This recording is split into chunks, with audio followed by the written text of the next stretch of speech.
Fiquei super feliz com o convite.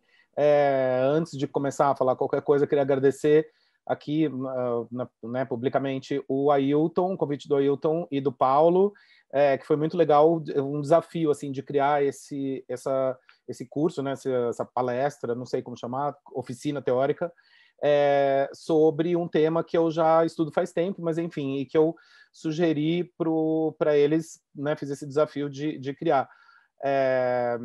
Eu queria agradecer também a Vânia e o Chico, que fazem parte da equipe do festival, que eu adoro, e parabéns para Curta Cinema, para o Festival Curta Cinema pela 30ª edição.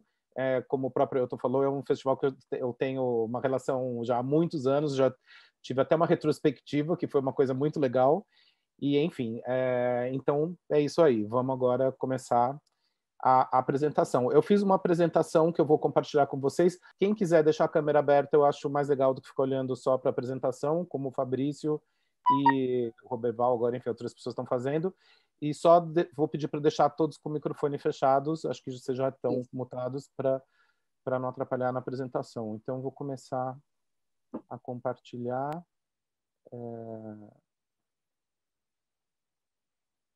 E assim, eu queria também falar uma outra coisa antes de começar a apresentar. Vocês estão vendo a tela compartilhada? Tá. Não, eu queria falar só uma coisa. Obrigado. Antes de começar também, eu fiquei pensando, hoje foi um dia, como vocês todos devem ter percebido, o WhatsApp caiu, né, à tarde. Então, assim, foi um dia aqui, eu estou em São Paulo, aliás, uma coisa que eu estou falando no começo dessa questão de ser online, tem duas questões, né? Uma é chata, que a gente não pode estar junto presencialmente, inclusive mais para mim, que não posso estar no Rio de Janeiro, mas, por outro lado, né, podemos fazer cada um da sua casa, seguramente, né? Mas o que eu ia dizer é que hoje a gente está passando por um momento muito pesado, né, da realidade, por causa da questão da pandemia, e, portanto, eu resolvi fazer uma apresentação hoje, espero que traga um pouco de alegria e escapismo na próxima 1h30 que a gente vai estar aqui conversando, tá? Então, espero que vocês esqueçam um pouco da realidade durante essa próxima 1 hora. Deixa eu só arrumar para vocês. Bom, então o nome do seminário é Decibéis, as fronteiras entre os curtas-metragens e os videoclipes, né? E eu sou o Duda Leite. Como eu falei, o desafio do Ailton e do Paulo foi, normalmente eu dou esse curso só sobre a história dos videoclipes, mas daí eu penso, né, o desafio, como a Curta Cinema é um festival de curtas-metragens, eu resolvi fazer uma adaptação e falar bastante também de alguns curtas-metragens. Mas antes da gente chegar nos curtas-metragens, eu vou começar bem lá, basicamente 101 anos atrás, né? Não, 111 anos atrás, uau! Nos primórdios do Brasil mesmo, um dos primeiros filmes produzidos no Brasil foi um filme chamado Paz e Amor, de 1910, com direção do Alberto Moreira. E esse filme, na verdade, desde 2009, existia no Brasil um gênero chamado filmes cantados. Em 1909 ou 1910 não existia ainda o cinema falado, né? Então, só que no Brasil existia essa técnica, digamos assim, dos filmes cantados, que nada mais eram do que exibições de filmes com os atores dublando eles mesmos atrás da tela. Então, era uma espécie de fake cinema falado, né? A tecnologia ainda não permitia fazer isso, mas a exibição dos filmes era acompanhado pelos atores ou pelos cantores, né, dublando ou cantando o que estava acontecendo na tela. E o nome de um desses primeiros filmes é justamente Paz e Amor, como eu falei, dirigido pelo Alberto Moreira, e o título é uma sátira ao presidente Nilo Peçanha, que na época teria declarado aos jornalistas que faria um governo de paz e amor. É engraçado porque isso é em 1910, né? E depois, muito tempo depois, a gente também teve outro presidente que falou paz e amor, enfim, mas daí é outra história. Mas, infelizmente, não existe nenhum fragmento desse filme, portanto, eu só coloquei o título, não tem nenhuma imagem para a gente ver, porque não existe. Em 1927, surgiu finalmente o primeiro filme falado, de fato, né? Que foi O Cantor de Jazz, que, curiosamente, já era justamente um musical estrelado pelo Al Jolson, e dirigido pelo Alan Crosland. Era um filme um tanto polêmico. Hoje em dia seria um filme bastante polêmico, porque o Walt Johnson era um ator judeu, e ele se apresentava de blackface, o que, obviamente, hoje em dia é uma coisa impensável, porque o blackface tem uma conotação racista que, claro, não deve ser usada, enfim, a menos num contexto histórico, né? No caso desse filme, de 1927, já tinha essa questão, mas ainda era aceitável, digamos assim, no contexto da época, né?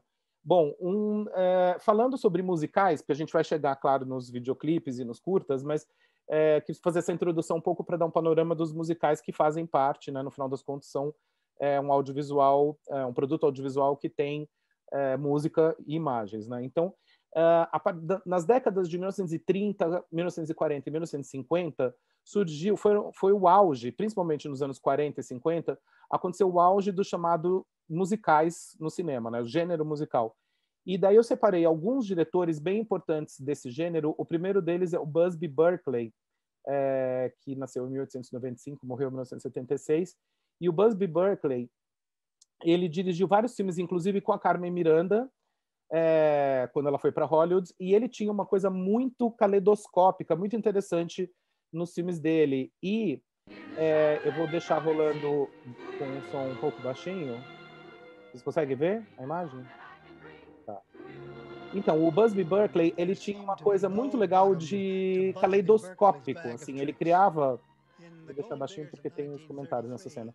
Ele criava cenas que eram totalmente, como eu falei, caleidoscópicas. Então ele montava as coreografias de uma forma que ficava super gráfico, a coisa é quase abstrata, como vocês vão ver agora, levando em consideração que esse filme é de 1933 e ele colocou neons dentro desses violinos, como vocês estão vendo, e olha a coreografia, tipo, é um absurdo, é uma coisa que muito também tempo depois a gente pode associar até ao, de repente, um clipe, por exemplo, do Daft Punk, sei lá, que tem essa coisa mais gráfica. Então, é interessante, assim, ver como também tanto os videoclipes beberam das fontes do cinema musical, como também, mais recentemente, vários filmes, né, vários longas-metragens se inspiraram nos musicais. Outro diretor bem importante, falando ainda da era de ouro do cinema musical, foi o Vincent Minnelli. O Vincent Minnelli, ele foi, não apenas por ele ter sido casado com meu Deus, com a mãe, ele é pai da Liza Minnelli e foi casado com a Judy Garland. E, obviamente, a Judy Garland, tanto a Judy Garland quanto a Liza Minnelli são ícones do cinema musical, né? Mas não foi só por isso que a importância do Vincent Minnelli. Ele também dirigiu alguns filmes bem importantes, como Sinfonia de Paris, de 1951, e que foi estrelado pelo Gene Kelly e a Leslie Caron. E é considerado também um dos clássicos do cinema musical. Outro diretor também que eu queria chamar a atenção é o Stanley Donen, que dirigiu talvez o filme mais famoso musical da história, que é Cantando na Chuva, em 1952, que ele co-dirigiu com Gene Kelly. E é claro que todo mundo já viu alguma vez na vida essa cena, ou pelo menos tem a noção, que é uma das cenas mais famosas da história dos musicais, que é a cena onde o Gene Kelly canta na chuva, né, a música tema Cantando na Chuva.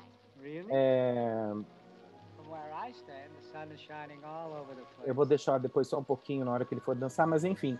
Por que eu estou fazendo essa introdução com os filmes, né? Como eu falei, porque eles influenciaram muitos videoclipes e curtas que também se inspiraram nos próprios videoclipes, enfim. Vou deixar só um trechinho. E essa cena, ela foi super citada em filmes mesmo, né? Por exemplo, no Laranja Mecânica, o Stanley Kubrick fez uma citação a Cantando na Chuva. Então é uma cena que já foi reverenciada várias vezes no cinema. Deixa eu só um pouquinho.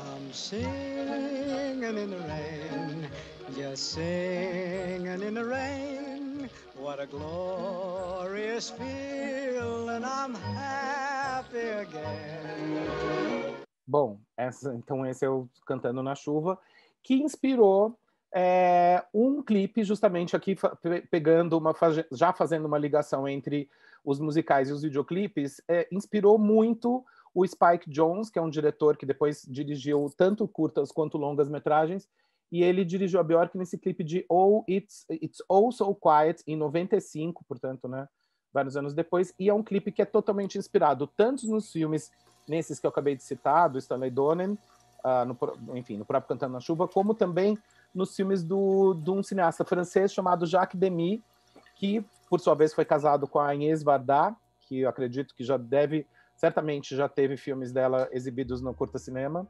e que o Jacques Demy ele dirigiu clássicos como Os Guarda-Chuvas do Amor, Le Parapluie de Cherbourg, em 64, e Duas Garotas Românticas, Les Demoiselles de Rochefort. E esses dois filmes foram super inspirados, serviram também bastante de inspiração para esse clipe da Björk. Eu vou deixar rolando só um pedacinho do clipe para vocês perceberem como tem a ver uma coisa com a outra, os clipes com os musicais.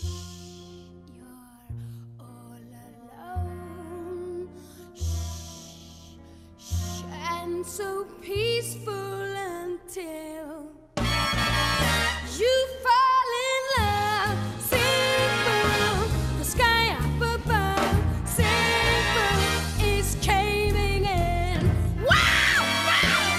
You never been so nuts about a guy you wanna love. You wanna cry, you cross your heart and hope to die till it's over. Bom, dá para perceber, né, que foi uma homenagem a esses filmes que eu estava falando antes. E a Björk, ela teve uma outra ligação bem curiosa assim com o cinema musical, que ela estrelou um musical que é provavelmente o musical mais deprimente da história do cinema, que é o Dançando no Escuro, Dancing in the Dark, dirigido pelo Lars von Trier. Então, assim, eu adoro citar esse filme, o Dancing in the Dark, porque tem muita gente que fala, nossa, musical, mas é uma cafonice, fica todo mundo cantando, é sempre super feliz e tal. Sim, por exemplo, no caso do clipe da Björk, sim, mas no caso do Dançando no Escuro, não, porque é um dos filmes mais deprimentes, como eu falei, da história do cinema, e tem a curiosidade de ser também estrelado pela Björk. Então, os musicais não são só alegria. Voltando para o Brasil, nos anos 50, surgiu um gênero chamado chanchadas, que foi um gênero super popular do cinema brasileiro e cujo um dos principais diretores dos filmes do estúdio, que era a Atlântida, né, que produzia a Atlântida, desculpa, que produzia os filmes, foi o Carlos Manga, que depois acabou migrando para a TV e ele dirigiu várias coisas na TV também, muitas vezes ligadas ao musical. E as chanchadas, elas eram elas tinham um humor muito popular, elas faziam muito sucesso com o público, né? Só que elas tinha humor, números musicais e uma historinha romântica normalmente bem boba. Mas as chanchadas, elas apresentaram muitos artistas dessa época, dos anos 50, para o público, porque assim, as pessoas não, obviamente, antes dos anos 50 não existia nem TV. Então, nos anos 40, a única forma de você descobrir a cara do músico, né, do cantor e tal, do artista, era ou por revistas ou como se diz, pelos filmes, pelas chanchadas. Então, elas tinham essa importância bem grande. E muitas chanchadas, elas tinham uma questão paródica também.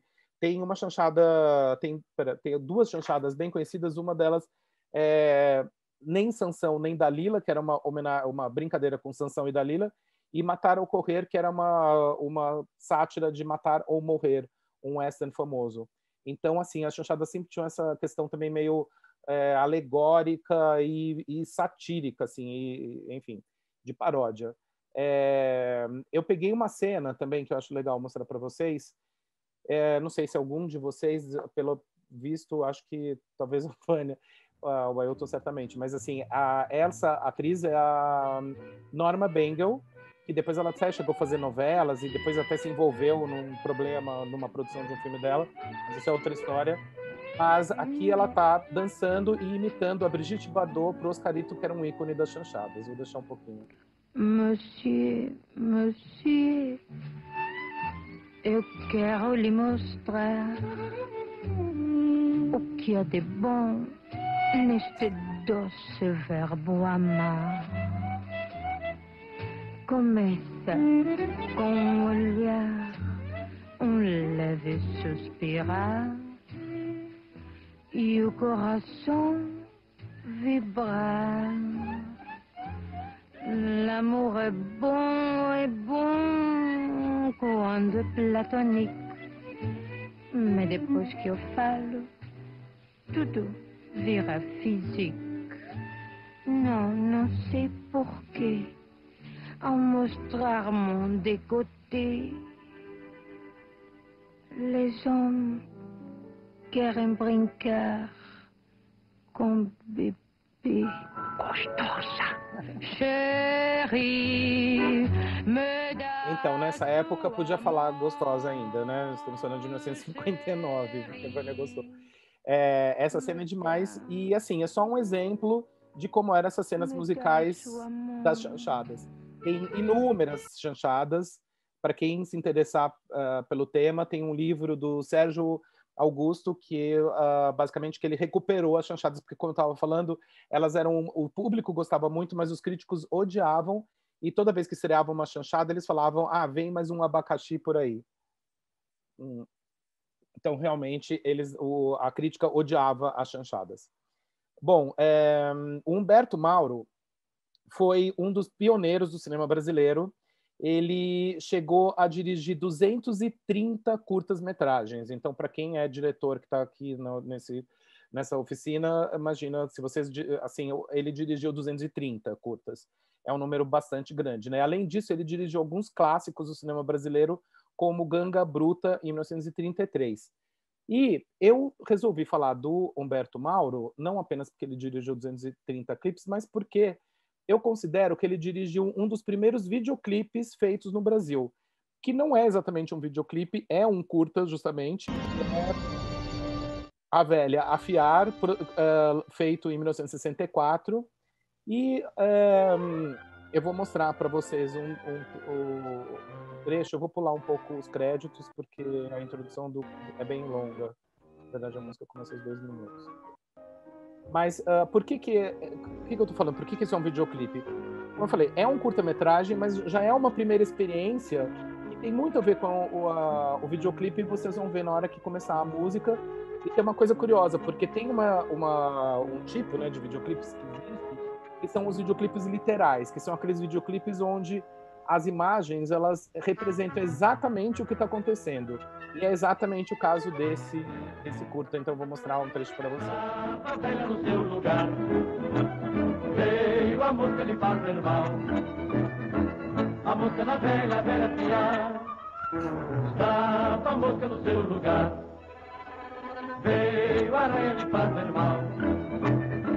Aranha na mosca na velha, velha piar, estava a aranha no seu lugar. Veio o rato de fazer mal. O rato na aranha, aranha na mosca na velha, velha piar, estava o rato no seu lugar. Veio o gato de fazer mal. O gato no rato, o rato na aranha, aranha na mosca na velha, velha piar, estava o gato no seu lugar. Veio o cachorro lhe fazer mal.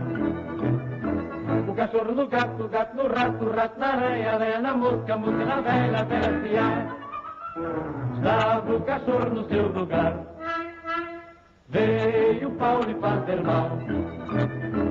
O pau no cachorro, o cachorro no gato, o gato no rato, o rato na aranha, aranha na mosca na velha, velha piar, estava o pau no seu lugar. Veio o fogo lhe fazer mal. O fogo no pau, o pau no cachorro, o cachorro no gato, o gato no rato, o rato na aranha, aranha na mosca na velha, velha piar, estava o fogo no seu lugar. Veio a água lhe fazer mal. Água no fogo, fogo no pau, o pau no cachorro, o cachorro no gato, o gato no rato, o rato na aranha, aranha na mosca na velha, velha piar, estava a água no seu lugar. Veio o boi lhe fazer mal. O boi na água, água no fogo, fogo no pau, o pau no cachorro, o cachorro no gato, o gato no rato, o rato na aranha, aranha na mosca na velha, velha piar, estava o boi no seu lugar. veio o homem me fazer mal. O homem no boi, o boi na água, água no fogo, fogo no pau, o pau no cachorro, o cachorro no gato, o gato no rato, o rato na aranha, aranha na mosca, mosca na velha, velha piar. Estava o homem no seu lugar, veio a mulher me fazer mal. A mulher no homem, o homem no boi, o boi na água, água no fogo, fogo no pau, o pau no cachorro, o cachorro no gato, o gato no rato, o rato na aranha, aranha na mosca, mosca na velha, velha piar. Bom, deu para ter uma ideia, né? Eu, no final das contas, eu me empolgo, deixo o clipe inteiro no o YouTube e depois corta, mas tudo bem. Enfim, mas eu acho que é uma primeira experiência que tem a ver muito com o videoclipe. É claro que é uma coisa bem, né? Assim, é bem divertido, bem engraçado, bem feito, inclusive bem filmado, obviamente, mas é um videoclipe ainda bastante, né, proto-videoclipe. Mas, enfim, no mesmo ano, em 1964, o Kenneth Anger, que é esse senhor com essa cara interessante que está na foto, lançou um filme chamado Scorpio Rising, no mesmo ano, né, em 64, e o Scorpio Rising também é um curta-metragem, na verdade, de 30 minutos, só que também tem uma um formato muito parecido com o videoclipe. Eu vou soltar ele baixinho. E assim, na verdade como eu falei, ele dura 30 minutos e cada sequência traz uma música pop. Vocês vendo que já começou uma música, que é uma música do Rick Nelson. Não, desculpa, Rick Nelson mesmo. Do Rick Nelson. E o que tem esse filme tem de importante? O Kenneth Anger era um cineasta bastante experimental e, como eu estava falando, o filme é dividido em 12 cenas, basicamente. Cada cena tem uma canção pop acompanhando a música. Isso nunca tinha sido feito antes. Por exemplo, no filme do Humberto Mauro, obviamente era uma música composta, o filme foi feito baseado na letra da música, mas nesse caso eram músicas pop que já existiam, que estavam numa parada de sucessos, enfim. Seria, por exemplo, como se a gente pegasse hoje em dia, não sei, Taylor Swift e tal, e colocasse num filme. Hoje em dia é a coisa mais comum, tanto em curtas-metragens quanto em longas-metragens, você ouvir músicas pop, né? Todo mundo, qualquer filme tem isso, tipo uma música pop tocando numa cena. Mas em 1964 não era comum, isso nunca tinha sido feito. Então esse filme é considerado bastante revolucionário por conta disso. E vários cineastas que depois fizeram isso posteriormente citam o Kenneth Anger e esse filme Scorpio Rising como uma referência nesse sentido de, como eu falei, de usar música pop num filme. Entre eles, eu vou mostrar depois as fotos, mas, por exemplo, o Martin Scorsese usa bastante músicas, né, pop para fazer cenas. Isso é uma cena muito legal, que é o logo do filme, né, Scorpio Rising, que ele fez em caixinhas nessa jaqueta de couro. O Kenneth Anger era um cineasta totalmente queer, inclusive esse filme também é um clássico do cinema queer, porque o que eu quero dizer com isso? Ele trata do homoerotismo e da relação bastante fetichista entre os rapazes, né, os homens que aparecem no curta, e as motocicletas. Então, na verdade, ele cria a motocicleta como se fosse um objeto de desejo dos motoqueiros que ele filma, né? E assim, o filme é totalmente fetichista, tanto na questão de mostrar os motoqueiros, ele cria, né, ele filma, na verdade, de uma forma bem fetichista os motoqueiros, que vocês vão ver agora, só apareceu um por enquanto, mas cada cena, como eu falei, é tipo uma historinha, então já mudou a música agora e já está na segunda parte. E uma coisa também interessante é que o Kenneth Anger, ele fez esse filme inteiramente na casa dos pais. Quando os pais viajavam, ele filmava. E na garagem também, né? Dá pra ver que tem umas... claro, que é na garagem. Então, assim, tinha essa questão também bastante caseira do cinema, que também eu acho bem interessante. Tanto na forma de fazer videoclipes hoje, como até como se tiver algum realizador de videoclipe sabe, existe, né, uma questão, uma certa precariedade, assim, precariedade que eu quero dizer, tipo, até financeira e tal, mas que acaba que justamente dessa precariedade também acabam surgindo oportunidades criativas bem interessantes, né? Por exemplo, o cara fez esse filme na garagem da casa dos pais, e o filme é um clássico que a gente está vendo né, em 2021, vendo cenas do filme. Esse filme influenciou, eu vou parar um pouco de mostrar, todos esses filmes que eu estou mostrando, eles têm na íntegra no YouTube, tá? Então, quem quiser se interessar, depois dá para ver. O Kenneth Anger, ele foi uma influência até ao Jesus Mary Chain, que é uma banda dos anos 80, que exibia trechos do Scorpio Rising durante seus shows. E o visual deles, é que não deu para ver a cena no Scorpio Rising, mas tem uma cena que tem os motoqueiros bem com esse visual do Jesus and Mary Chain. Então, também foi uma outra forma de fazer essa conexão, enfim, como você fala, essa influência, né, que o Kenneth Anger teve no Jesus and Mary Chain, que é uma banda escocesa surgida, né, 20 anos depois que o filme foi lançado. Então, eu adoro fazer essas ligações entre filmes clássicos, como é o Scorpio Rising, apesar de ser um filme experimental, com uma banda de rock dos anos 80, Jesus and Mary Chain. E como eu falei, tem também a questão que eles exibiam as cenas do Scorpio Rising durante os shows dele, quando ainda podia fazer show, né? Inclusive, eles se apresentaram no Brasil algumas vezes, em São Paulo e tal. Eu não sei, não tenho certeza se eles foram pro Rio de Janeiro, eu sei que podem... Mas enfim, então esse é o Jesus and Mary Chain. Aqui é o Martin Scorsese, que, como eu falei, usou muitas músicas pop nos filmes dele. Se alguém assistiu e foi na mostra que teve, na retrospectiva completa que teve do Scorsese no CCBB, que teve no Rio, aqui em São Paulo também, foi muito legal, e deu para ver que os primeiros filmes dele, ele usava muita música pop, como eu falei, para contar uma cena, né? E era uma coisa que não era feita antes do Kenneth Anger. Outro que usa bastante esse recurso é o Pedro Almodóvar, também, tipo, né, vários filmes dele tem sempre uma cena musical, então, assim, que pode ser quase como se fosse um videoclipe dentro de um filme. E teve até um filme que o Almodóvar usou o Caetano Veloso, por exemplo, né? Mas aí, no caso, o Caetano Veloso estava tocando na própria cena, que foi o Fala com Ela, Habla com Ella, que, enfim, o Almodóvar é amigo do Caetano, por isso que ele fez esse convite. O Quentin Tarantino é outro que também usa muito isso, né, de música pop, tipo Bang Bang, no Kill Bill, enfim, tem milhões de exemplos, não vou lembrar todos, mas tem várias cenas, Pulp Fiction, né, a cena que eles dançam, enfim, tem 1000 cenas. O Tarantino, ele usa isso demais, e inclusive ele é totalmente fissurado pela cultura pop, né, então faz sentido que ele tenha essa referência também. E o John Waters, que é um diretor americano muito legal, que é o papa do cinema trash, e ele também faz isso bastante. Na verdade, né, ele fez isso antes do Tarantino, mas tudo bem. Mas o John Waters, ele também tem sempre cenas com músicas pop nos filmes dele. Então, e todos esses cineastas que eu citei citam o Kenneth Anger como uma referência. Bom, voltando para o Brasil, tem sempre aquela discussão, né? Qual foi o primeiro videoclipe feito no Brasil? Bom, oficialmente, o primeiro videoclipe produzido no Brasil foi do Ney Matogrosso, América do Sul. Aqui é importante falar que nos anos 70, que foi quando surgiu os videoclipes no Brasil, né?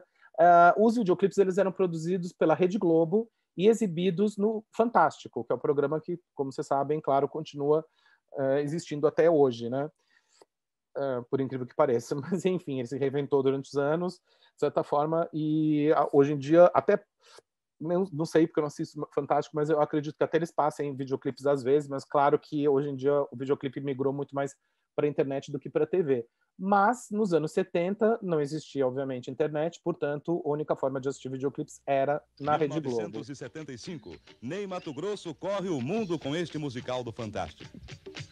Vocês viram que era chamado musical do Fantástico, não chamava nem videoclipe ainda. E por que esse videoclipe, por que esse clipe é considerado o primeiro videoclipe feito no Brasil?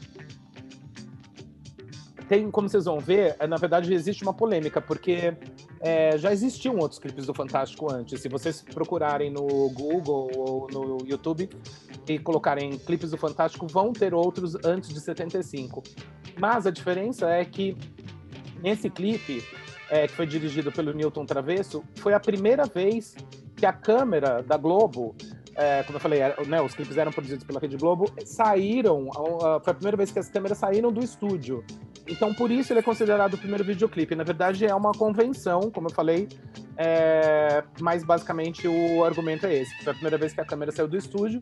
E o Newton Travesso fez uma coisa bem arrojada para a época, né? Claro, lembrando que é em 75, que foi colocar essa câmera no helicóptero. Como vocês podem ver, tem umas cenas que o Ney Matogrosso está num helicóptero. E ele conta que foi muito difícil fazer essa cena, porque hoje em dia parece tudo ridículo de fácil, né? Mas na época ele teve que usar uma corneta para colocar a música tocando e ouvir a música quando ele tá no helicóptero para ele poder cantar. Essa cena que eu tô falando. Então, apesar de parecer uma cena meio banal hoje em dia, foi super complicada para fazer na época. Bom, além disso, esse clipe, ele tem várias questões, por exemplo, o Ney Matogrosso, né, rebolando semi-nu numa floresta, que aliás é a Floresta da Tijuca, no Rio de Janeiro, e isso era em plena ditadura militar, né? Então, assim, esse clipe também tem uma questão queer, de novo, bem forte, porque o Ney Matogrosso, apesar dele falar que ele não levanta bandeiras, ele é a bandeira, né? Então, assim, esse clipe foi bastante revolucionário, também nessa questão de comportamento, né? Levando em consideração que era 1975. Mas, então, tem uma polêmica. Qual é a polêmica? A polêmica é que o Ciro Del Nero, que era um cenógrafo e diretor bem famoso na época, ele, em 1974, ele havia dirigido esse clipe do Raul Seixas, de Guita. E ele fala, o Ciro Del Nero, que esse é o primeiro videoclipe, e não o do Ney Matogrosso, que é de 75, portanto esse é anterior, claro. É uma questão que não existe assim um consenso. Como eu falei, oficialmente, se vocês colocarem no Google qual é o primeiro videoclipe feito no Brasil, vai dar o América do Sul, do Ney Matogrosso, mas é uma convenção, né? Tipo, esse também, eu acho que, claro, era um videoclipe. E esse clipe do Raul Seixas, ele tem uma curiosidade, uma coisa técnica, uma questão técnica bem legal, que ele foi feito, como vocês podem ver, em chroma key. Hoje em dia, chroma key é uma coisa que qualquer um que tenha um iPhone tem filtros no chroma key, no Instagram, por exemplo, que fazem um chroma key na hora, né? Só que em 1974 não era bem assim, obviamente. Então era uma máquina, era uma questão super sofisticada fazer esse recorte do chroma key, que nada mais é o músico, né, a pessoa, enfim, qualquer um tá num fundo verde ou azul e você aplica, recorta, né, a figura da pessoa e coloca essas imagens no fundo. Como eu falei, hoje em dia é super banal, mas em 74 não era. E o Dr. Roberto Marinho, no caso, presidente, dono, né, da Rede Globo, quando ele assistiu esse clipe que foi exibido no Fantástico também, ele achou que o clipe tinha sido feito nos Estados Unidos. Tamanha era como se diz, a inovação tecnológica, um chroma key. E depois, é claro, é engraçado, porque, como eu falei, hoje em dia, qualquer um com telefone celular faz um chroma key na hora. E também o chroma key teve uma importância muito grande na MTV no Brasil, né? Todos os VJs apresentavam os clipes na frente de um chroma key. Então, enfim, o chroma key tem uma importância também como tecnologia. Em 1980 surge a MTV nos Estados Unidos e, obviamente, causa uma revolução, né, nos videoclipes. E um dos videoclipes, que na verdade já é um curta-metragem, e inclusive aqui eu queria só abrir um parênteses, eu não sei se o Ailton tá ouvindo, mas só, na verdade, é uma sugestão e uma meio provocação um pouquinho. Eu acho que a Curta Cinema deveria ter como fala, um programa com esses clipes híbridos, né? Ou seja, esse formato justamente que eu estou falando, né, na aula, que são esses curtas, que são clipes, por exemplo, do Michael Jackson, que dura 14 minutos, é um curta-metragem, e assim, eu acho que na verdade, o primeiro videoclipe que justamente flerta com o formato de curta-metragem. O Thriller, vamos ter consideração pela sua opinião. Obrigado, não sabia se você estava aí ouvindo. Obrigado. Estou acompanhando. Tá bom saber. Não, então, mas como eu estava falando, o Thriller do Michael Jackson é um curta-metragem de 14 minutos, tem um roteiro. Porque, assim, por exemplo, quando eu falo, é um curta-metragem, o que significa isso, né? Significa que tem um roteiro, tem uma preocupação, Bom, tem uma produção, no caso desse clipe, é uma mega produção, foi inclusive o videoclipe mais caro produzido até então. E tem o roteiro, tem toda uma estrutura de curtas-metragens, né? Basicamente é uma historinha. E o diretor do Thriller é o John Landis, que havia feito alguns anos antes um longa-metragem chamado O Lobisomem Americano em Londres, que o Michael Jackson assistiu, ficou louco pelos efeitos, porque no filme, obviamente, tinha um personagem que virava um lobisomem, e o Michael Jackson adorou, chamou o John Landis para dirigir esse curta-metragem chamado Thriller, e que, obviamente, é considerado um dos clipes mais icônicos da história, e até hoje está sempre na lista dos melhores videoclipes de todos os tempos.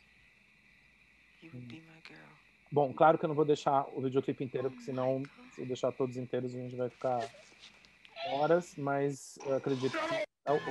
desculpa, perdi bem a hora. Aqui essa parte da transformação é legal. Isso é justamente a cena inspirada nesse lobisomem americano em Londres que eu falei. Que tem efeitos especiais bem parecidos e, aliás, que eram super bem feitos até hoje. Estão super bem feitos, né? Esses efeitos especiais.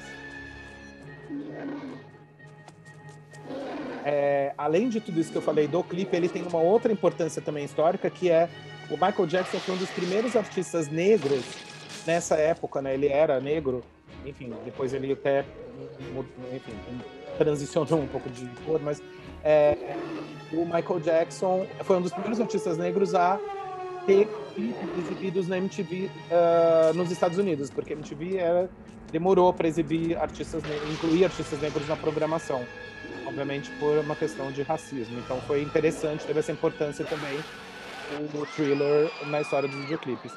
Bom, como vocês podem ver, eles são cinema, enfim, eu acredito que todo mundo já tenha visto, mas eu separei. Quem não tiver visto ainda, por favor, assim que terminar, não agora, depois vocês entram no YouTube e coloquem Michael Jackson Thriller, depois de assistir os curtas do Curta Cinema e tudo, antes de dormir, vocês coloquem esse e façam a coreografia, que é bem legal.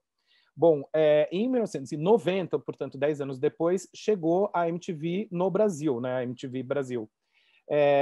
Que não sei como era no Rio de Janeiro, mas em São Paulo o sinal chegou por UHF, portanto tinha aquela anteninha chata que não funcionava e você tinha que colocar bombril em cima. Pela cara de vocês, eu acredito que vocês nem saibam o que eu estou falando, porque vocês devem ter nascido depois, mas enfim, era assim nessa época. E a MTV Brasil não era paga, né? Ela era uma TV, um canal aberto, que era uma diferença com os outros canais da própria MTV no resto do mundo. O primeiro videoclipe exibido na MTV no Brasil foi da Marina Lima, Garota de Ipanema, que foi dirigido pelo John Klein, que era um inglês, que a MTV importou para o Brasil porque eles achavam que os diretores brasileiros, nessa época, em 1990, não tinham capacidade para dirigir videoclipes da forma como eles queriam. É importante frisar isso, da forma como eles queriam, porque, obviamente, já existiam os diretores dos clipes do Fantástico, mas a MTV não queria nada a ver com o Fantástico. Agora com uma seleção Chroma Key, né, que eu falei, o efeito do clipe do Paul Seixas. Sinéad O'Connor no clipe inédito Three Babies e mais o rapper Young MC com o clipe Bust a Move e o Paralamas do Sucesso num clipe exclusivo MTV Pólvora. Aliás, de exclusivos nós temos muitos e para começar então, Marina cantando pra você Garota de Ipanema. Olha que coisa mais linda, mais cheia de graça.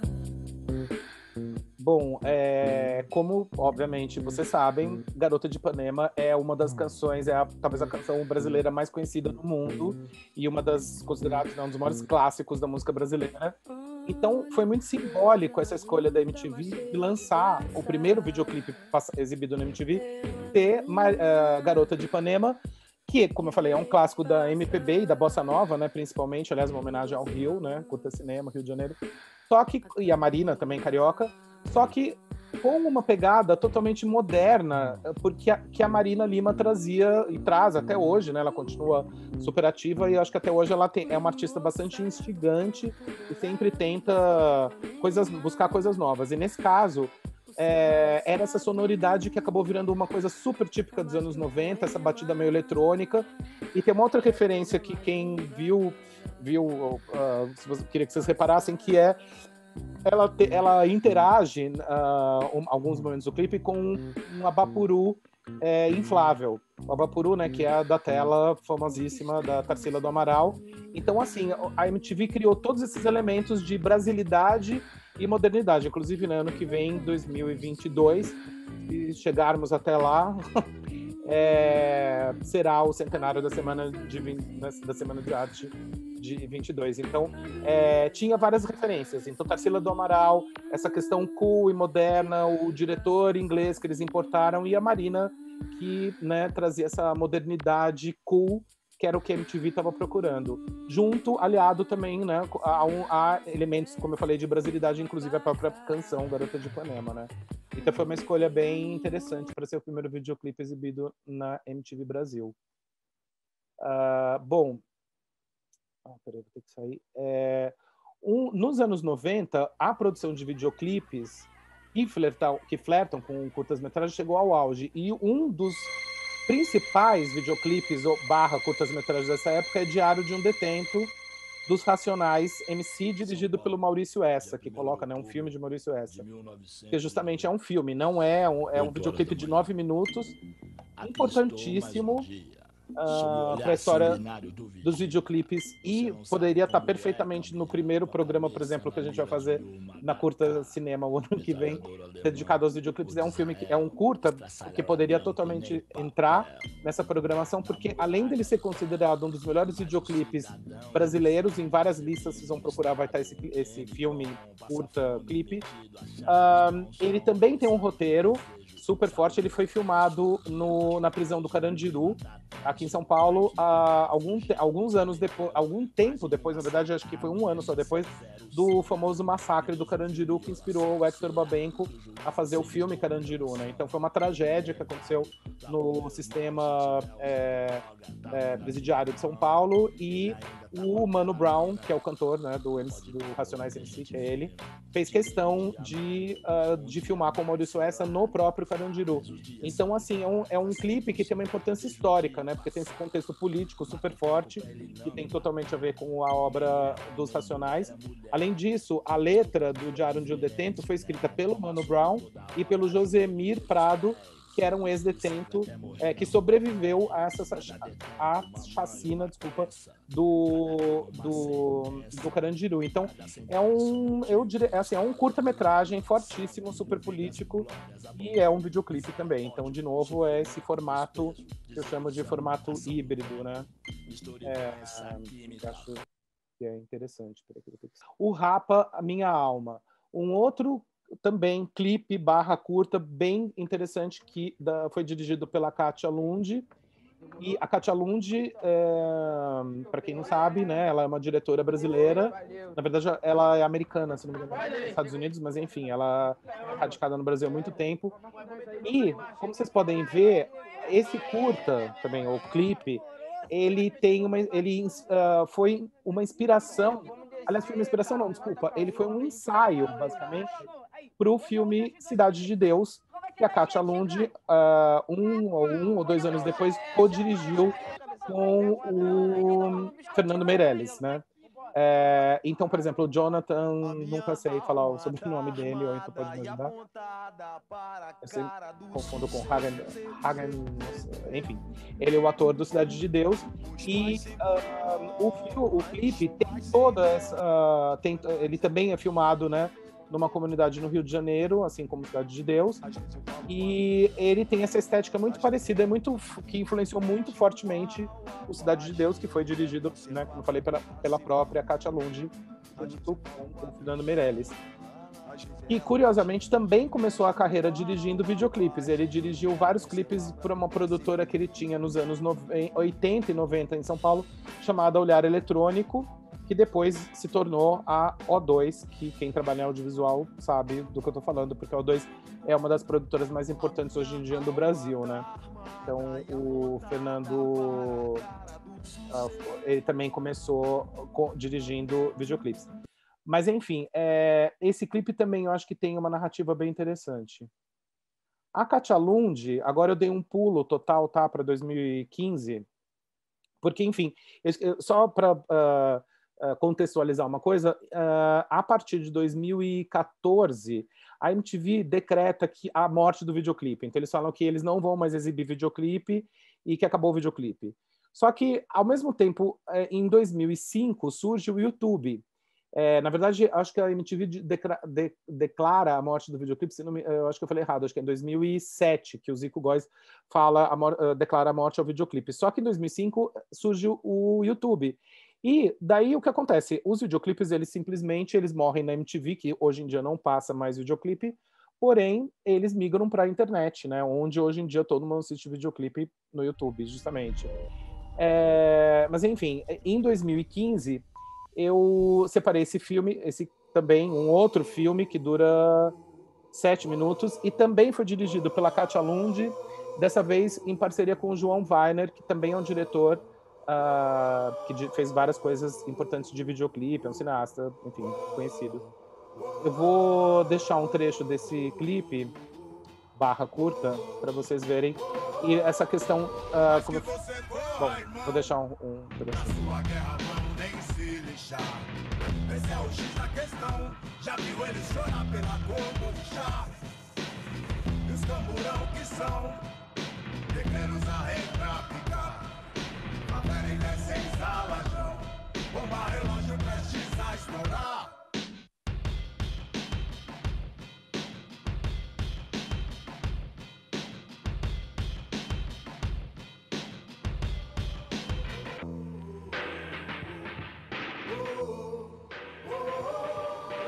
Mas que você morra, irmão. Na sua guerra, mano, nem se lixar. Esse é o X da questão. Já viu eles chorar pela cor ou chá? E os camburão que são a pele desce em salajão. Bomba relógio prestes a estourar. Bom, o Zelador, né, como vocês viram, é o próprio Emicida, né? Que eu esqueci de falar, que no caso o clipe é do Emicida. E o Emicida tem um trabalho bem legal no audiovisual. Ele acabou de lançar um documentário bem interessante na Netflix chamado Amarelo. Foi uma apresentação dele filmada no Teatro Municipal, dirigida pelo Fred Ouro Preto, que já trabalhou desde o começo com o Emicida. E enfim, o Emicida tem essa questão, como eu falei, bem narrativa, né, dos clipes e bem politizada. Vocês vão ver, quero ver se eu deixo até uma parte. O clipe é bem forte em questões políticas, vocês vão ver. Fama de vagabundo, nação sem teto, Angola, Queto, Congo, Soweto, Acodieto, maioria nos guetos. Monstro sequestro, captatez, rápida, violência se adapta. Um dia ela volta pro 6, tipo campo de concentração. Prantos em vão, quis vida digna, estigma, indignação. O trabalho liberta ou não? Que essa frase quase que os nazis varrem judeu, extinção. Depressão no convés, há quanto tempo nós se fode, tem que rir depois. Pique Jackass, mistério tipo Lago Ness. Sério, tema da faculdade em que não pode pôr os pés. Vocês sabem, eu sei, que até Bin Laden é made in USA. Tempo doido, onde a KKK veste ou bem. Pode olhar, não falei.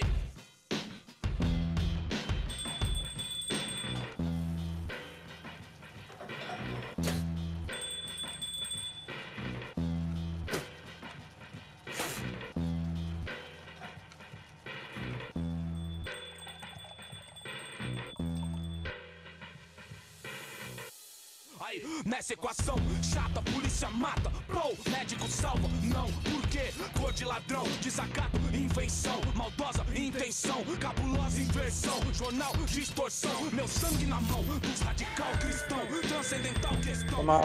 Uma das empregadas é a mãe do Emicida.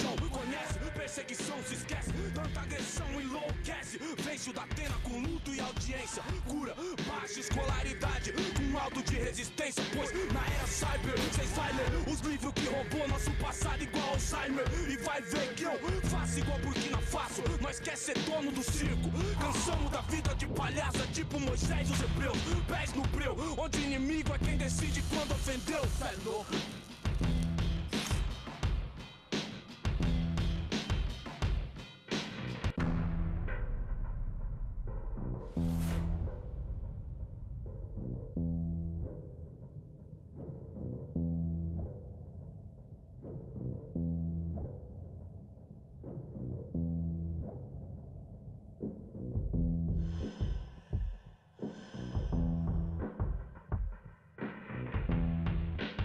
Bom, eu não vou deixar inteiro porque dura 7 minutos, mas como vocês puderam perceber, claro, tem uma questão social, né? Bem forte, bem importante, tal, que é uma preocupação, né, da Katia Lund desde do primeiro curta lá do Rapa, né? Esse clipe, ou na verdade é um curta também, aliás é totalmente um curta, dura 18 minutos, é um curta de um artista também aqui de São Paulo, chamado Rico da Laçã, que acabou de lançar um álbum novo essa semana, e eu vou mostrar depois um clipe, um filme, na verdade, que ele lançou desse novo projeto. Esse curta que eu separei para vocês chama Procure, foi dirigido por um diretor chamado Gui Tensol. O Gui Tensol, ele se formou na Academia Internacional de Cinema, que é baseada aqui em São Paulo, e o curta, ele trata de questões como a homofobia e a relação, e os relacionamentos interraciais. O Rico da Laçã, ele é um rapper queer aqui de São Paulo, e no clipe ele tem um relacionamento com um homem branco. Então, né, por isso a questão da interracionalidade. E esse é o Rico da Laçã e o outro é o ator. Esse curta, portanto, ele trata, né, também essa questão queer bem forte. E ele como eu falei, ele é um curta narrativo de 18 minutos que divide a música em vários momentos. Então ele se passa em 2 momentos. Uma, quando ele estava sofrendo os ataques homofóbicos nessa construção que ele está trabalhando, e o outro momento é ele se aprontando para um show que ele vai fazer já como glamouroso, assim como Rico. Então a trama passa por essas 2 questões. É por isso que o YouTube não deixa aparecer na apresentação, tem restrição de idade. Antes mesmo de ser lançado no YouTube, esse clipe ele recebeu vários prêmios em vários festivais que justamente, depois eu até vou falar mais deles, que são festivais que justamente têm essa questão tanto... que recebem tanto videoclipes quanto curtas, ou seja, que são abertos a esses novos formatos. Entre eles, ele foi exibido no Music Film, no Calcutta Film Festival, e foi seleção oficial do Vie d'en Face, que é um festival LGBT na França, e também no Festival de Grenoble, também na França. Espera, vou diminuir um pouquinho. Além de... Ele também foi exibido no Short Film Corner em Cannes, né, o Festival de Cannes, que é o principal festival de cinema do mundo, e no Festival de Clermont-Ferrand. Ele participou também do Short Film Market e o Festival de Clermont-Ferrand também, né, para quem acompanha os festivais de curtas-metragens, o Festival de Clermont-Ferrand é o equivalente a Cannes para os curtas-metragens, né. Inclusive foi lá que, por coincidência, que eu conheci o Ailton. Não, mentira, eu fui em São Paulo, mas enfim, a gente já frequentou o festival algumas vezes juntos. E o Festival de Clermont-Ferrand, ele tem uma mostra justamente dedicada já há alguns anos especificamente aos videoclipes. É uma mostra chamada Decibéis, depois eu vou colocar o link mais no fim da apresentação para quem se interessar e quiser pesquisar sobre isso. Mas então, assim, eu acho muito significativo que o festival mais importante de videoclipes, de curtas-metragens do mundo, tem uma mostra paralela justamente dedicada aos clipes. Então isso é um sinal, eu acho, de como esse novo formato tá forte e tá cruzando as fronteiras, né? Eu sempre também acho interessante essa questão. Vocês viram, a Marina Lima é uma artista queer, o Kenneth Anger é um artista queer, o Ney Matogrosso é um artista queer e o Rico da Laçã é um rapper queer. E é interessante pensar que os artistas queer estão quebrando não apenas as fronteiras, né, os preconceitos, enfim, que existem em relação a essa comunidade, mas também os preconceitos em relação aos próprios formatos. Então, eu acho isso bem interessante. No caso do Rico, né, essa questão do formato pelo curta. Bom, eu vou parar, depois vocês podem de novo ver esse clipe Rico da Laçã Procura no YouTube, e vale a pena porque é muito legal. Daí, como eu estava falando, o Rico da Laçã, ele lançou recentemente, essa semana, na verdade, não, semana passada, um novo um álbum chamado Dolores Dalla, Guardião do Alívio, e ele lançou esse EP com um filme, o que ele chama de filme, que inclusive não é um videoclipe, nem um curta, porque eu vou mostrar inteiro, ele dura 1 minuto e 40 segundos. Então é interessante também que o Rico, ele fez um curta de 19 minutos e depois ele lançou um filme de 1 minuto e 40. Eu vou deixar esse na íntegra, porque ele só dura 1 minuto e é muito legal.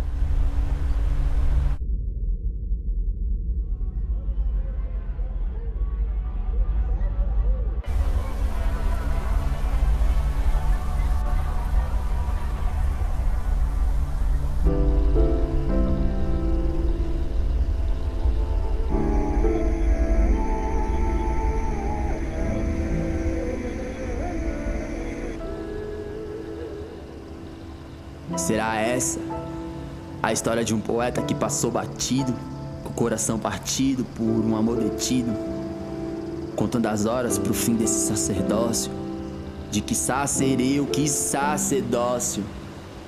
Sobre alívio, você sabe, não falaria de alívio se não tivesse doído tanto. Tanto que eu não pude ser o mesmo, ou o mesmo de antes. Dolores Dalla, o guardião do alívio, cavaleiro do doce, guia de um amor cego, embaixo de um sol de ouro, esperando o tempo certo, até ser a aurora de novo e eu pôr meu chapéu no prego. Porque a melhor versão de nós nunca foi na agonia, na confusão dos ódios, na distração dos brancos. Se cuida, bobô.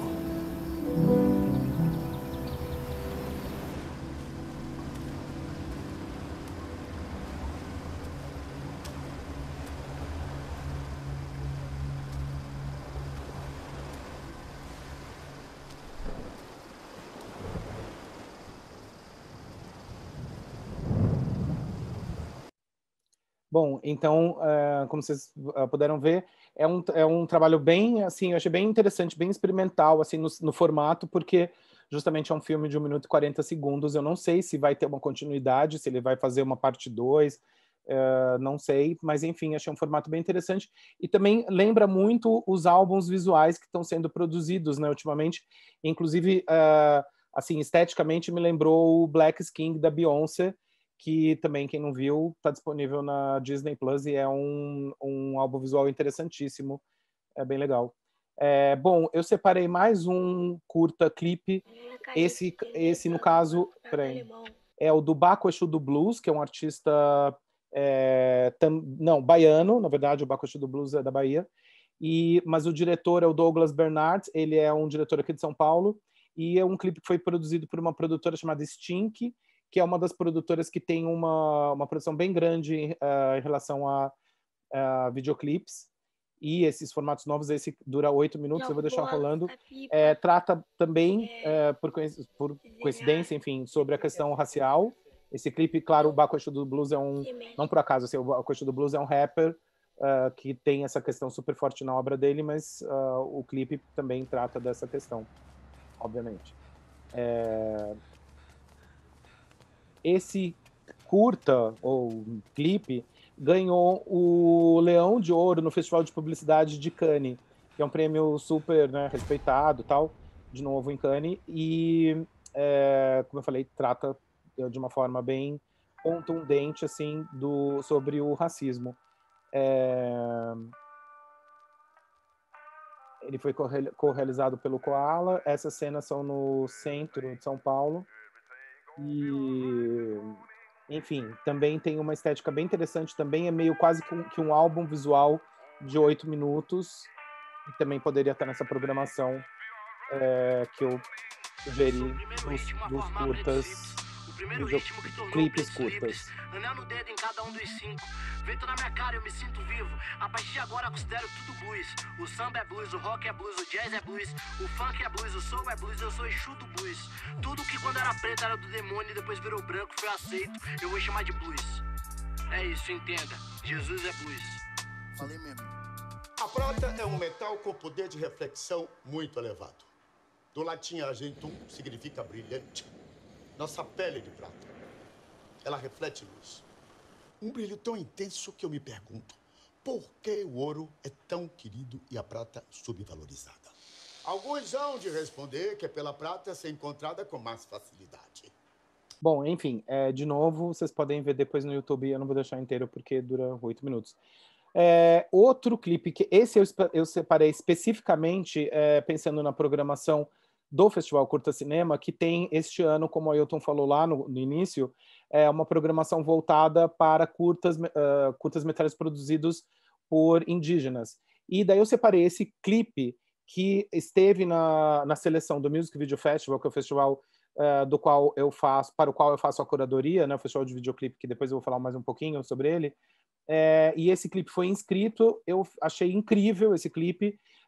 O nome do artista é MC Kunumi, e o nome da música é Shondaro Kagui Regua, que é em Guarani, o título, e ele foi dirigido por uma dupla aqui de São Paulo também, chamada Angridu.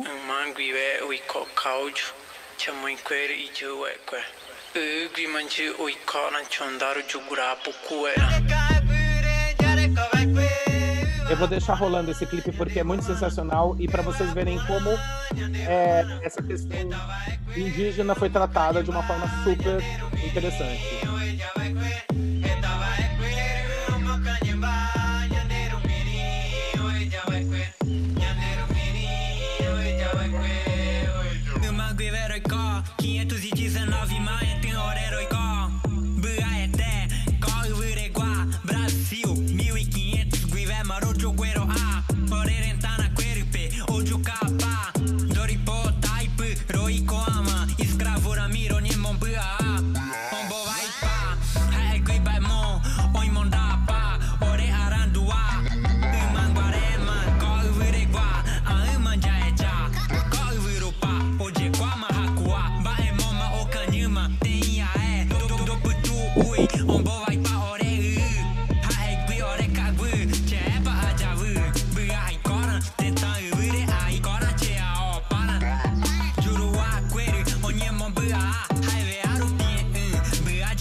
Bom, deu para ter uma ideia, né? Eu acho que é um clipe bem interessante porque ele trata dessa questão super tecnológica. E essa semana a gente gravou uma entrevista, um depoimento com o Angridu, né, que é essa dupla de diretores, e eles falaram bastante sobre como eles chegaram, né, até na criação do clipe. Um deles, a dupla é um cara que chama Bruno e uma menina que chama Gabi. O Bruno tem descendência indígena. A família dele ele é descendente de indígenas, e a Gabi é descendente de japonesa.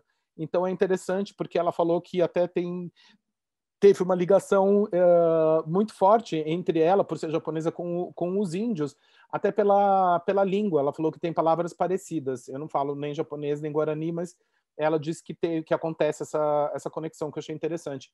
Além disso, só uma informação que eu acho relevante falar: ela não tem um braço, e, portanto, ela é biônica, ela tem um braço mecânico e ela faz as câmeras com esse braço mecânico. Então, essa questão do índio também, né, do MC Kunumi, tá com toda essa projeção super tecnológica no corpo dele, tem a ver com o fato dela também ter essa ligação com a questão dela ser biônica, né, de certa forma, porque ela tem esse braço mecânico. Então, achei todo esse conceito bem interessante. Bom, falando um outro clipe curta que é sensacional é esse do Balogi, que é um artista belga de origem congolesa. Aliás, uma coisa que espero que vocês tenham notado, e eu fiz meio de propósito, aliás, fiz de propósito, é que eu acho que muitos artistas contemporâneos estão vindo com ideias muito interessantes da África ou da cultura negra mesmo, né? Assim, o Rico da Laçã, o Baco Exu do Blues, o Balogi, enfim. Tem vários outros que eu não coloquei na apresentação, como, por exemplo, o Childish Gambino, né? Que é também incrível, fez o This is America, mas o Balogi, ele tem uma estética bem interessante. Esse clipe foi filmado na África, no Congo. Ele dura 14 minutos e esse curta, eu fico falando clipe, curta, sempre mudo de propósito um pouco, porque justamente ele é um clipe, ele é um curta. Ele foi exibido nesse festival, no Decibéis, que eu falei, que é essa programação especial para videoclipes do Festival de Clermont-Ferrand, e ele teve na abertura do Festival de Curtas de São Paulo, que é, né, o Festival Kinofórum, que acontece aqui em São Paulo, e esse filme também foi exibido foi o programa de abertura, esse curta do Balogi. Então, de novo, as fronteiras estão sendo cruzadas. Eu fico batendo nessa tecla, mas porque realmente eu acredito que agora, hoje em dia, né, no mundo de 2010 para cá, certamente, os videoclipes eles estão expandindo totalmente os formatos. Tanto eles podem ser nesse curta, como eu falei, de 1 minuto do Rico, como esse curta do Balogi de 14 minutos. E que também, de novo, tem um roteiro, tem todos os elementos, né, que transformam a narrativa, enfim, o videoclipe numa narrativa. No caso, os zombies se refere às pessoas que ficam zombies com seus telefoninhos celulares o tempo inteiro, né, como todo mundo, basicamente, hoje em dia, né? Então, os zombies, no caso, são as pessoas né, zumbificadas pela tecnologia dos telefones. Vocês vão ver, tem essa também, ou seja, o Balogi também trata dessa questão da tecnologia, né? Interessante, ele e o MC Economy são clipes que, de certa forma, conversam. Agora, eu fiz pela primeira vez um do lado do outro e eles têm a ver nessa questão da tecnológica. E no clipe do Balogi, como vocês podem ver, eles também têm personagens que estão com o óculos de realidade virtual, que daí é uma outra fronteira também entre os formatos, que daí é mais abstrata, porque a realidade virtual também tem 1000 produções agora de música, videoclipes, a Bjork mesmo, né? Quem estava no Rio de Janeiro, do Chiquinho, eu sei que estava, na abertura da exposição Bjork Digital no CCBB aí do Rio, e que infelizmente ficou aberto um dia por causa da pandemia. Oi, Chiquinho, né? Lembra, a gente viu junto quando ele existia o mundo. E assim, a Bjork é uma artista que trabalha bastante com realidade virtual, fez essa exposição inteira desse formato. E a realidade virtual, acho que é, de novo, o mais... Bom, enfim, esse foi o último conteúdo que eu separei do Balogi, que eu acho fantástico. Vou deixar rolando mais um pouquinho e eu tenho mais uma tela para falar dos festivais, mostrar os festivais que eu citei durante a palestra, mas agora é o momento, se alguém quiser fazer alguma pergunta, agora é um bom momento. Inclusive, Chico, se quiser falar alguma coisa, o que você achou da exposição da Bjork? Eu adorei, foi muito tecnológico, foi bem legal. Com aquele óculos 3D, não. O do celular, como se chama?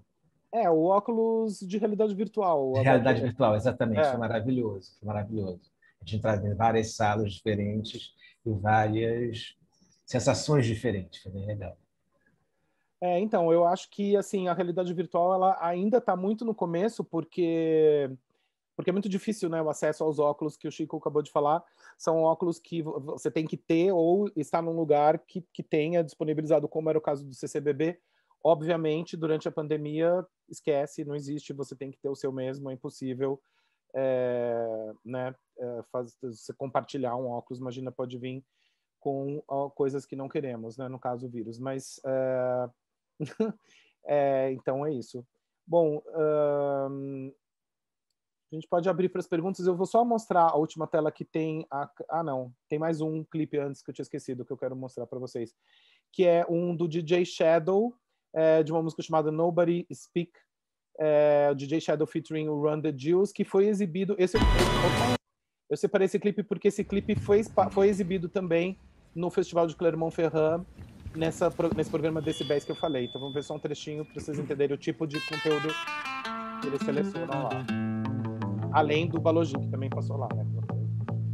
Picture this, I'm a bag of dicks, put me to your lips, I am sick, I will punch a baby bear in his shit, give me lip, I'ma send you to the yard, get a stick, make a switch, I can end the conversation real quick. I am crack, I ain't lying, kick a lion in his crack, I'm the shit, I will fall off in your crib, take a shit, hit your mama on the booty, kick your dog, fuck your bitch, that boy dressed up like you Santa and took pictures with your kids. We the best, we will cut a frowny face in your chest, little wench, I'm unmentionably fresh, I'm a mensch. Get correct, I will walk into a court while it wrecks, screaming, yes, I am guilty, motherfuckers, I am death.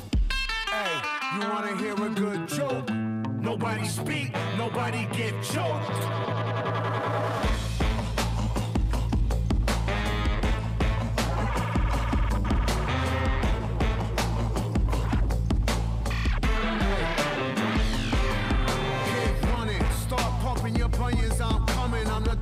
Who flame throw your fuck shit to Funyuns? Flame your crew quicker than Trump fucks his youngest. Now face the flame fuckers, your fame and fate's done with. I rock Charlie Brown, Peppermint, Patty, Linus, and Lucy. Put coke in the doobie, roll woolies to smoke with Snoopy. I still remain that dick grabbing slacker to spill the wookie. Cause the total of the toolie will murder you friggin' moolies. Fuck out of here. Yeah.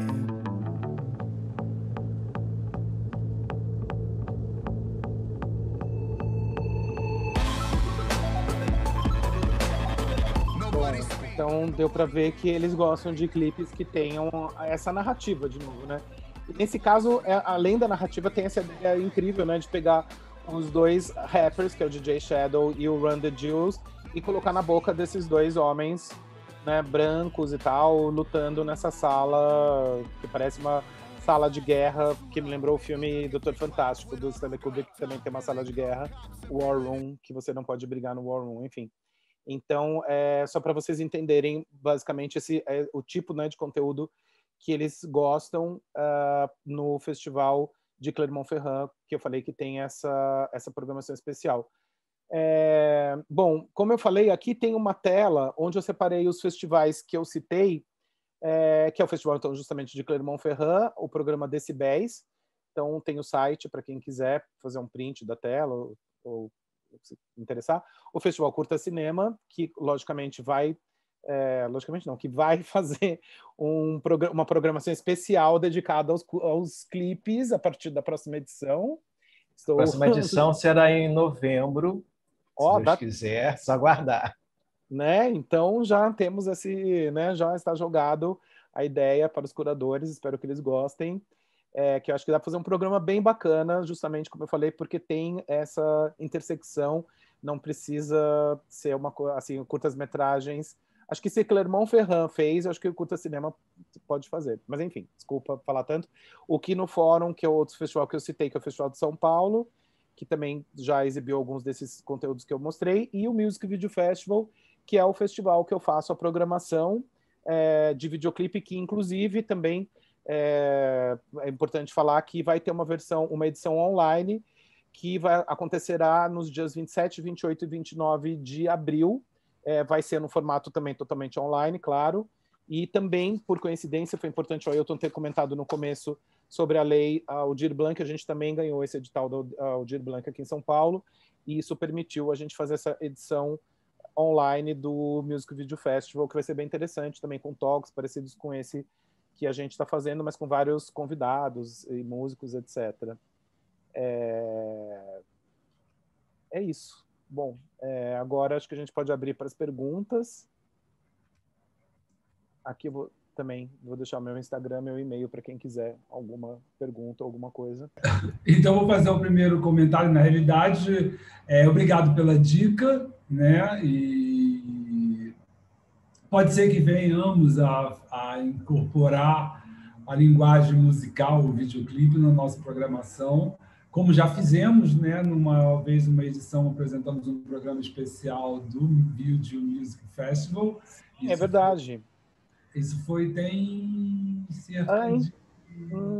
foi, aliás, não, muito bem lembrado, desculpa não ter lembrado isso antes, acho que foi uns 5 anos atrás, inclusive foi um evento maravilhoso, no Parque Lage, né? Foi uma exibição ao ar livre, certo?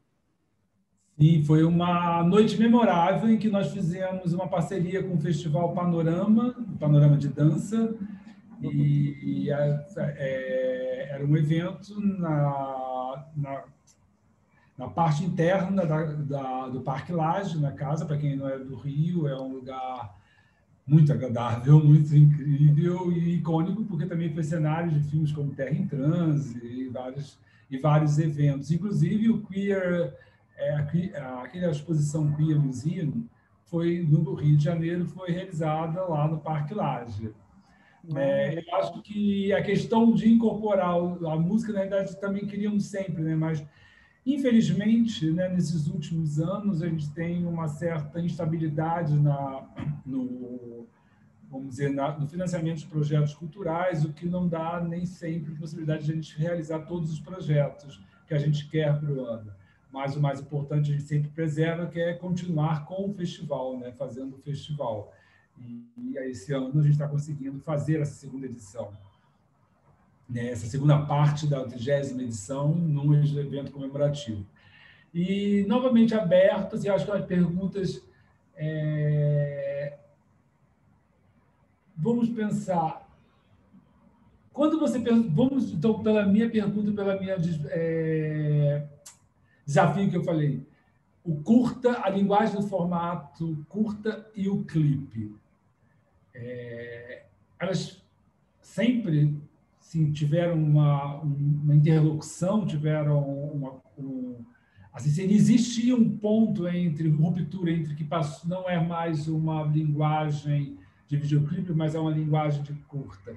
Porque, assim, no meu ponto de vista, uma linguagem de um clipe, quando estava muito próximo da linguagem de um curta, é quando tem uma estrutura de roteiro e uma história para contar, um roteiro com, vamos dizer, tradicionalmente, com princípio, meio e fim. Uhum. Então, não, ótima pergunta. Assim, mas você disse se teve um momento específico, é isso?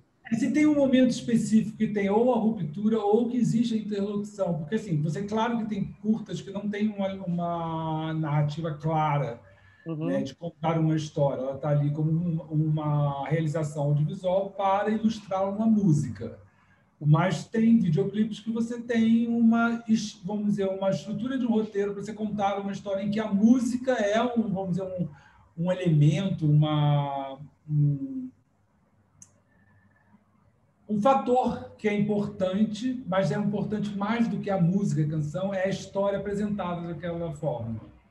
Vamos dizer, quando você falou do Thriller, do Michael Jackson, além da música, existia toda a história, existia de zumbi, sabe? Tinha uma estrutura de um roteiro ali montada para que a música era o elemento principal daquela história, mas a história era mais do que somente a música. Então, pode ser um exemplo também é Madonna, que tem um exemplo recente, com o Ghost Town. Ah, sim, também, é verdade.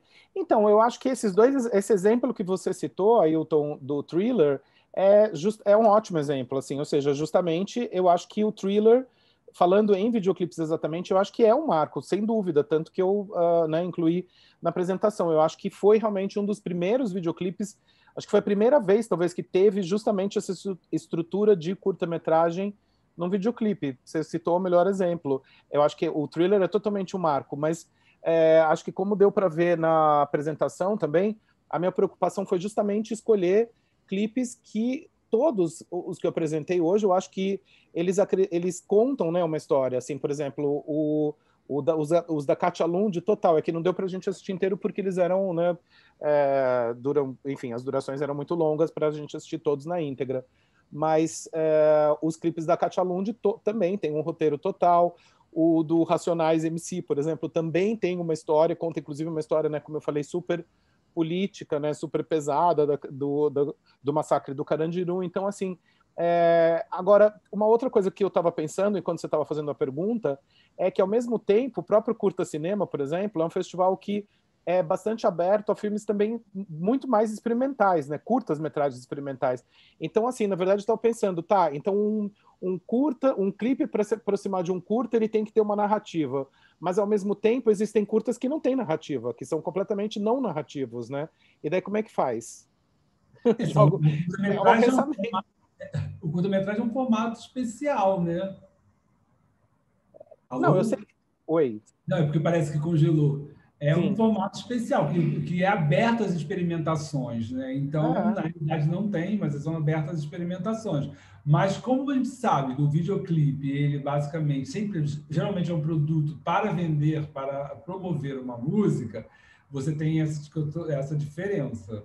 Mas vamos passar aqui uma pergunta que chegou do Lucas Guilherme.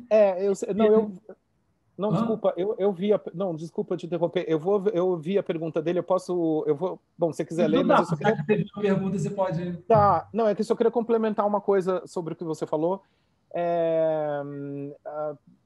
Bom, agora... Não, então, uma coisa importante que você citou, que o videoclipe é um produto para vender uma música, né? Mas isso é uma questão que eu não falei durante a apresentação, na verdade é uma questão super importante que você citou, porque... Sim, existe essa questão nos videoclipes, que aliás, por isso eu acho que os videoclipes sofrem assim, de forma de exagero meu, mas talvez assim, mas não, sofrem um pouco um preconceito no sentido de que, é um produto para vender uma música ou para vender um artista.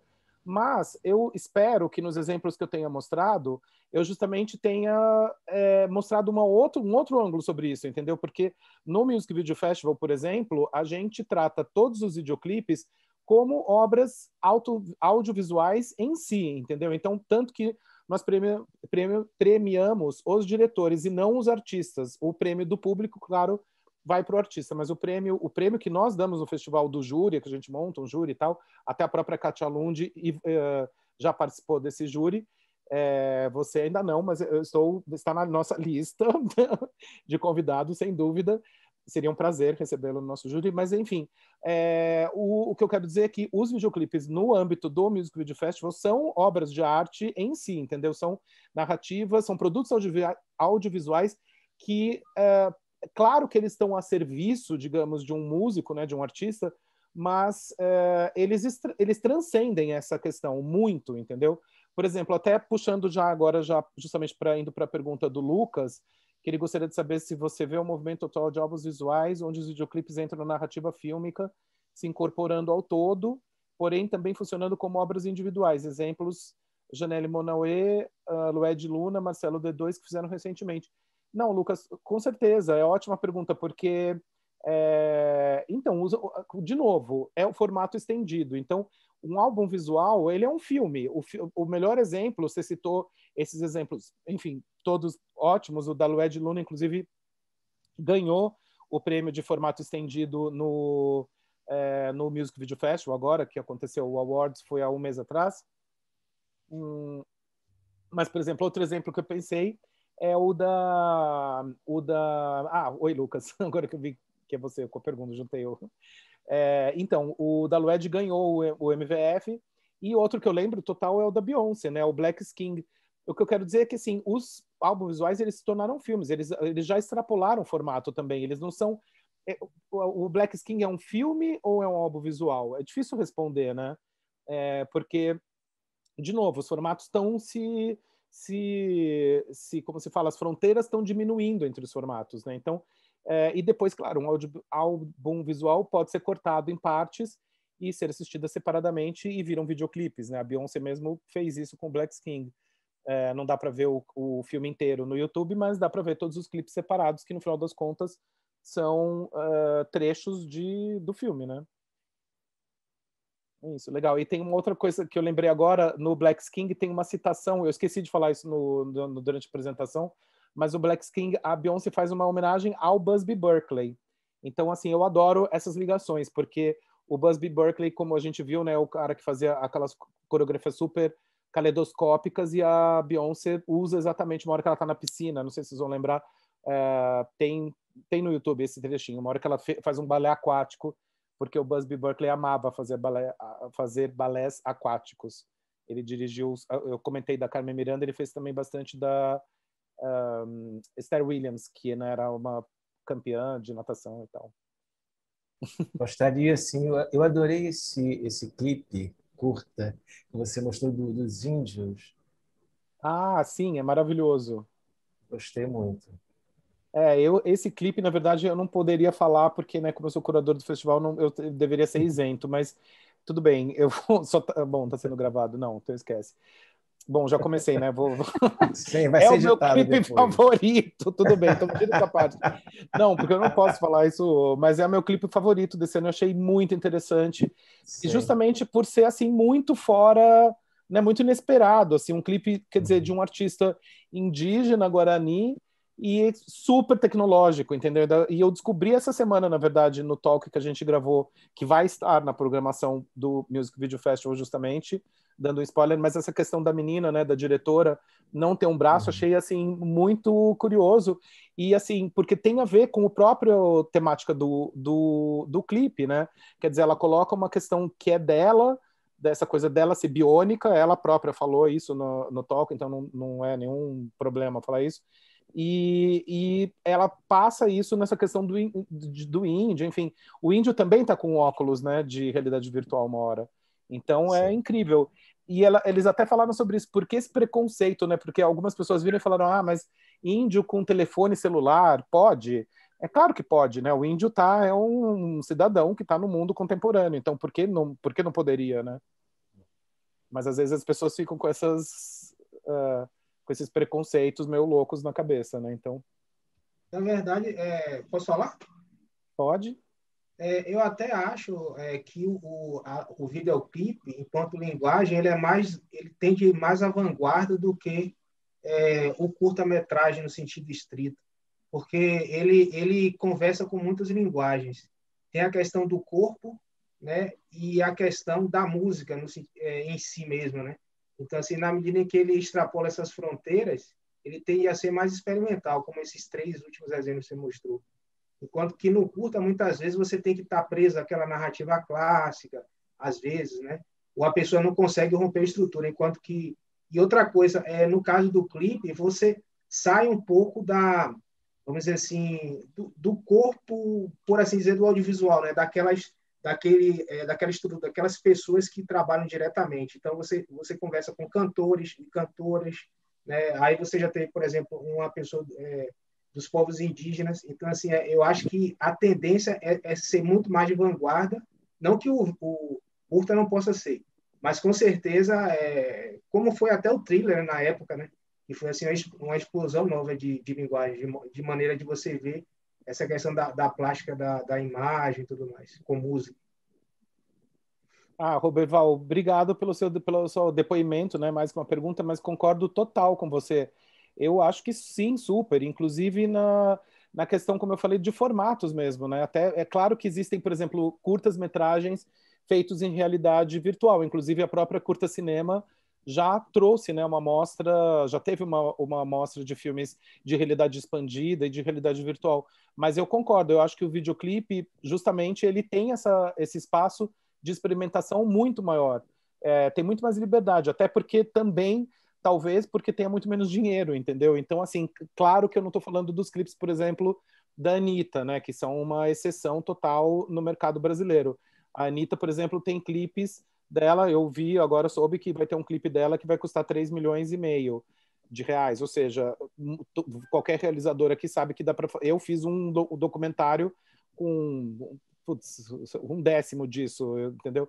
Então, assim, é um absurdo. Não é que é um absurdo ela fazer, enfim, que bom para ela que ela vai fazer, mas não precisa desse dinheiro para fazer um videoclipe. Você pode fazer um videoclipe hoje em dia com um telefone. Inclusive, tem videoclipes que foram feitos com iPhone. Então, sim, eu acho que dá muito mais liberdade, e também eu acho que com a perda de influência das gravadoras, né, com a música rendendo menos. Claro que as gravadoras se reinventaram e agora elas continuam ganhando dinheiro, mas quando surgiu, né, toda a questão digital, Napster, enfim, as formas alternativas de ouvir música, caiu muito, né, o dinheiro das gravadoras, então elas passaram a investir muito menos em videoclipe. Inclusive, quando eu dei um pulo lá dos anos 90 para anos 2010, isso foi uma coisa que foi muito importante. Nos anos 90, os orçamentos de videoclipe eram enormes. E inclusive várias produtoras do Rio, né, a principal delas é a Conspiração, por exemplo, né, foi a principal produtora de videoclipe basicamente na década de 90, uma produtora carioca, e eles tinham orçamentos milionários, porque daí a gravadora descobriu que o videoclipe podia ajudar a vender um artista, né, ia vender um álbum, então eles investiram pra caramba, Marisa Monte, Paralamas do Sucesso, enfim, tem milhões de exemplos. Mas a partir digamos, da falência, entre aspas, das gravadoras, elas não investem mais em videoclipe tanto, o que eu acho que permitiu justamente essa liberdade que você está falando, muito maior, porque hoje em dia os artistas são independentes. Por exemplo, um dos artistas que vai participar do music video é o Criolo, que eu acho que, né, todos vocês conhecem. O Criolo, tipo, ele é um artista grande, né, brasileiro, só que ele é um artista independente, então ele faz clipes incríveis e os clipes são super low budget, assim, são de baixo orçamento, não tem um orçamento grande. E quando você assiste o clipe, você fala, nossa, custou caro pra caramba, mas não, é que as pessoas estão trabalhando, muitas vezes ganhando cachês muito baixos, que até é uma outra questão, enfim, da história dos videoclipes, mas o que acontece, como que eles conseguem produzir esses clipes, esse próprio do Bacoche do Blues que eu mostrei, é uma produção enorme, mas não é tão caro quanto parece, assim, os clipes eles acabam tendo uma cara, como se fala, production values, né, assim, uma cara de, parece que eles custam mais do que eles custaram de verdade, porque por causa disso, porque as equipes normalmente trabalham em publicidade e delas ganham dinheiro com publicidade e quando elas vão fazer o clipe, elas vão fazer pelo tesão mesmo da arte, sabe? Então, muito mais do que pelo dinheiro. Realmente, assim, nesses anos todos, o Music Video Festival existe desde 2013 e em todos esses anos, assim, eu sempre pergunto para os diretores, para os realizadores, se dá para viver de videoclipe e a resposta até hoje foi não. Eu nunca convidei o Condzilla, quer dizer, aliás, a gente já convidou o Condzilla, mas ele nunca aceitou o nosso convite, infelizmente, e a Anitta também nunca participou. Então, assim, eu acho que eles são, no Brasil, os dois exemplos que se você falar, dá para viver de videoclipe, as equipes, claro, da Anitta e do Condzilla, sim, mas o resto, não. Muito obrigado pela participação de todos. Novamente, muito obrigado, Duda, por essa excelente oficina que você apresentou. Obrigado, Ailton, pelo convite de novo. Só agradecer mais uma vez. Foi muito legal, adorei. Espero que vocês tenham gostado. Obrigado, Chiquinho. Obrigado, Tchau Ailton. a todos. Muito bom, obrigada.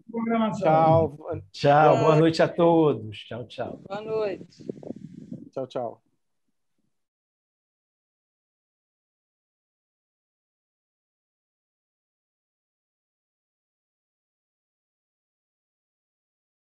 Thank